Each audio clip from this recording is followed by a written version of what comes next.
Let's talk about few more possibilities related to the railing tool. Uh, for example, if you're there inside the railing tool, and as already in the last clip, you have seen how to do the basic settings to get the required effects. So now I'm just going to talk about some other options, like say for example, if you click on the first page on the left hand for the railing, and then the geometry and positioning is the first option in the first rollout. In this sub rollout you can check out there's an option known as node and railing associativity, which is associative, and segment associative is also associative. Of course you have a option of associative or static for the both. So I'm just going to talk about this a little bit and some editing part also. So let's go by step by step. So here I'll say okay, and now it's not mandatory that one has to work only into the say 2D part for the placement of the railing. You can even directly work on the 3D part also. Say for example, now if I'm just going to place the railing on the top of the slab, okay, so you can see it is getting highlighted just by getting indicating. This is what his ArchiCAD is trying to indicate, that if you place the railing, it will get associated with this periphery of the slab. Same thing will happen in case of the wall also. So let's try to work on that front. See for example, now if I stay connected to on this corner, you'll see the either my staircase was getting highlighted or the slab was or slab will get highlighted. So if you stay over here and if you hit the tab, you'll see there is a possibility that there are supposed to be two locations. So if you just check out the point where I was standing, there are two possibilities: either the railing or the railing will get placed associated to the slab, or it will even stay associated to the stair. So let's go for the slab this time. You have a choice again that you can surely use the magic wand option, and you can get that required effect also. So if you stay on any wall, and you can see how it works. So holding the magic wand and getting the required option is also possible. But instead of that, this time I'll just go for the pick point method. So I'm just going to pick one point over here. I'll start collecting the other point.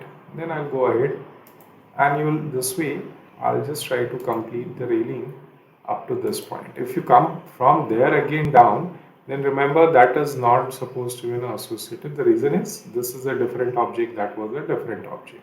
So I'll just conclude this my rail at the slab level itself by clicking at the same point, and it will get automatically completed.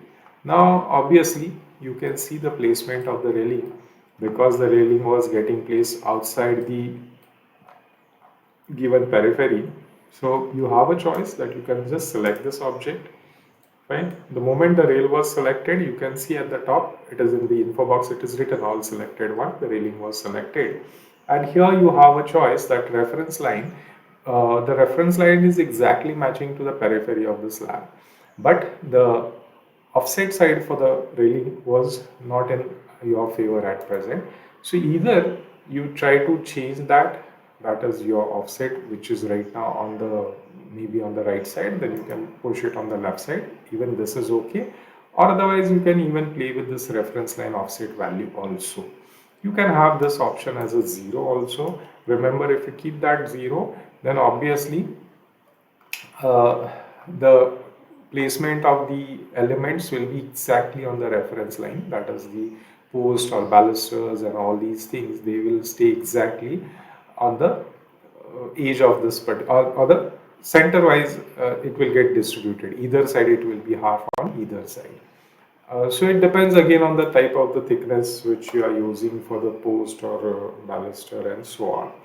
Anyway, let's talk about the next part. So what I'm going to do now, remember, if I select the slab, and for some reason, now you can check out here in my case, the slab was having already one node over here.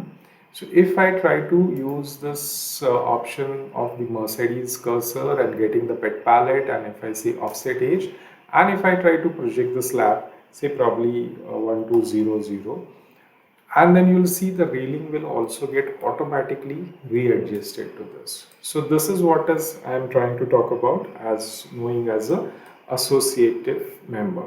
Okay, so the railing is associated with the slab outer boundary. If the slab is changing for some reason, for example, if I again further modify the same, maybe I'm trying to put it in a little bit of the curve option, so you can see even that much of variation is automatically getting accepted. The rest of thing, for example, if there is supposed to be some need of adjusting the railing and so on, we can definitely do that also. So we will talk about that now. For example, uh, if I'm now selecting my rail, and then if you just go inside the settings, and if you check the segments in that, you have a top rail, then you have a handrail. Now in my case, the handrail was supposed to be offsetted on the outer periphery, which you can play again with this particular combinations. So you have an option, that is whether it's on the left side or right side, you can have that option. You say okay for that, automatically it will get reworked for you. Fine. So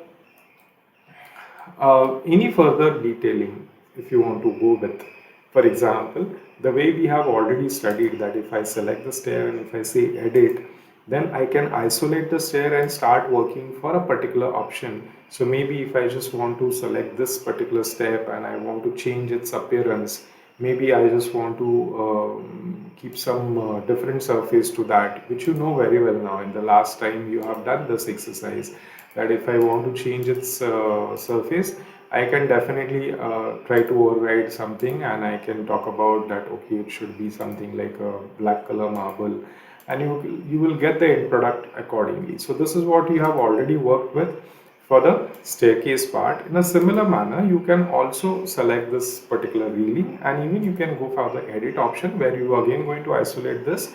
You have a choice of either to switch on off these elements as per your choice. This is the layer wise combination, just a kind of a thing where you can just either want to remove them from the current display or you want to keep them.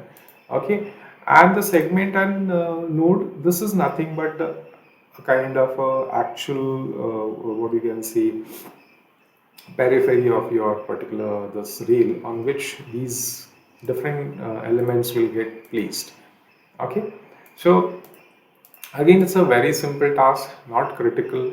One can start playing with these things for sure, the way you want to edit them. If you want to edit something globally, obviously you should have done earlier in the settings. But if you want to work for a particular thing, okay, for example, only for this post, I just want to add something different. I can have a choice of that. Maybe the size of this, or maybe design for this. I want to use something different. I can definitely go and insist for that. That okay, I want to go for a cast iron post.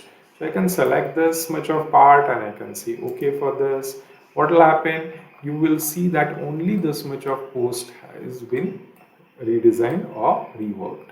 Of course, you can definitely try to take the other benefits. For example, the size of this you want to change. Say maybe its overall size, I want to make it double 40. Here I want to again change this. Maybe this will be 60, this will be 40. So one has to just go through the various settings available, and then for sure you will get the required end product. Okay, so now if you use the alt key and use the pick parameter, and then if you want to inject the same parameter on some other side, you can surely even put alt and control together and inject. Remember, now it's trying to highlight almost all the posts, so they will get reworked on this manner. But again, if you want to avoid that particular, what you can say, possibility, of course you can make any other option available for your uh, match property logic, and you can override them also. So any time point of time you can keep on playing with these things. Okay, so remember, this is a one segment, this was another segment. So number of segments which you are editing, according to that one can start getting the reflections. So I hope you have understood the base level of all these what you can see possibilities of placing this slab, this railing on the slab, and then editing that. Same can even get worked out with your staircase also, and for the wall also. Okay, so please keep on trying these things, and in the next part we'll talk about few more possibilities how the railing can be get utilized for some other reason than compared to just considering them it is considering that for its main purpose like a handrail or a rail. Instead of that we will use it for some other option.